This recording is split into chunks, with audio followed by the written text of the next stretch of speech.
Hello everyone, welcome to Wordy Tales. Today we're bringing you a story about how discovering your own strengths and practicing with dedication can lead you to success. It's a tale that will remind us that we all have unique talents, and with the right mindset we can excel in anything we set our minds to. Along the way, we'll also learn some new words and how to use them in sentences to improve our English in a fun and simple way. So, stay with us till the end.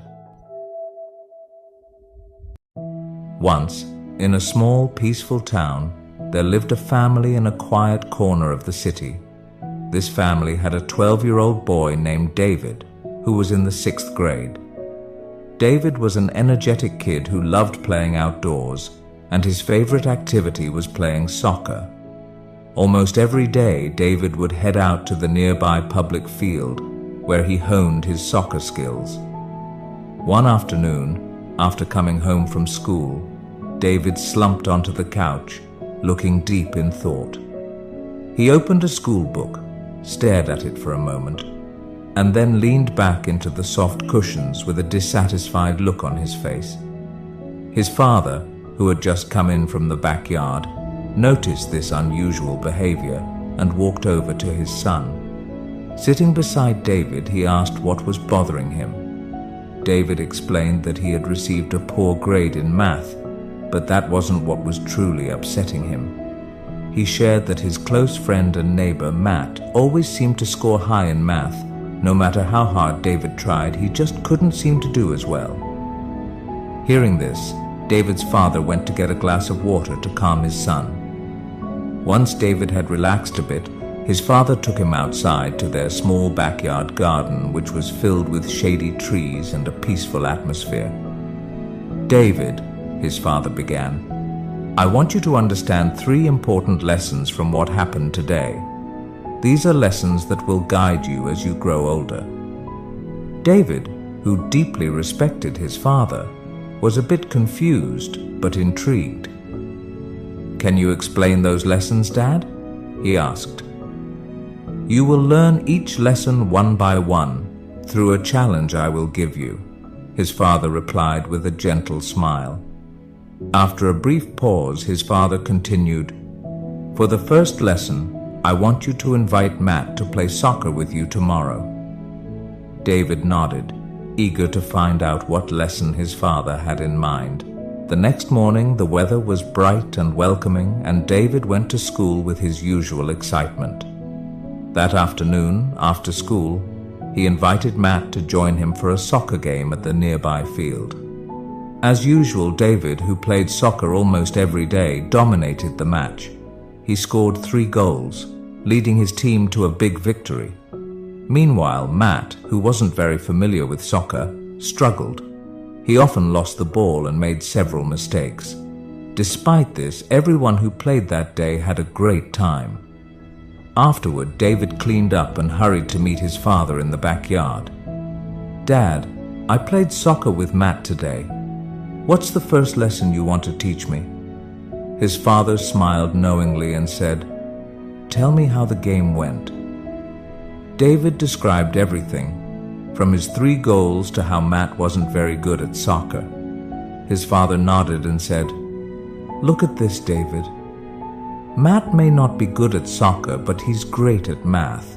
Just like how you might struggle with math but excel at soccer. We're all different, and that's okay. We each have our own strengths and passions." David felt a wave of understanding wash over him. He realized that people are different and don't have to be the same. But, curious as always, he immediately asked about the second lesson.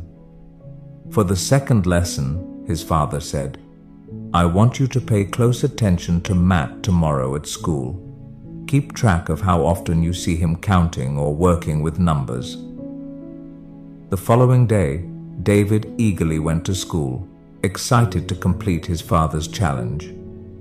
Throughout the day, he quietly observed Matt, noticing how often he was engaged in math-related tasks. After school, David passed the time playing soccer again until his father returned home. That evening, David approached his father and reported his findings. "Dad, Matt was counting a lot today. He was working on math problems, solving puzzles, even calculating things like change during recess, and he even counted the petals on a flower."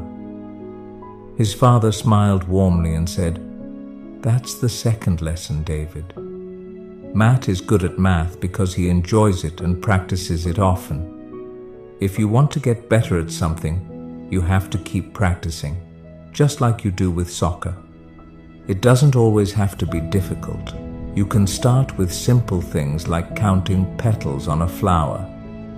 David smiled, realizing that he could improve in anything as long as he practiced consistently, just like he had with soccer. Without waiting, David eagerly asked about the third and final lesson. His father thought for a moment and said, "For the last lesson, I want you to think about how much better Matt is at math compared to you." David paused for a second, then hesitantly replied, "I think Matt is about 3 times better at math than I am." "All right," his father said. "For the last challenge, I want you to study math 3 times harder tomorrow." David swallowed nervously but nodded, determined to tackle the final challenge. The next day after school, David sat down to study math. After an hour of intense focus, he decided to push through and study for 2 more hours, tripling his usual effort. But before he could finish, his head started to throb, and without realizing it, he fell asleep. Later, he was gently woken up by his father's soft tap. "Wake up for dinner and meet me in the garden afterward," his father said. Feeling disappointed in himself, David met his father, his head hung low. "I'm sorry, Dad," David said. "I couldn't complete the challenge. I studied so much that my head hurt, and I ended up falling asleep."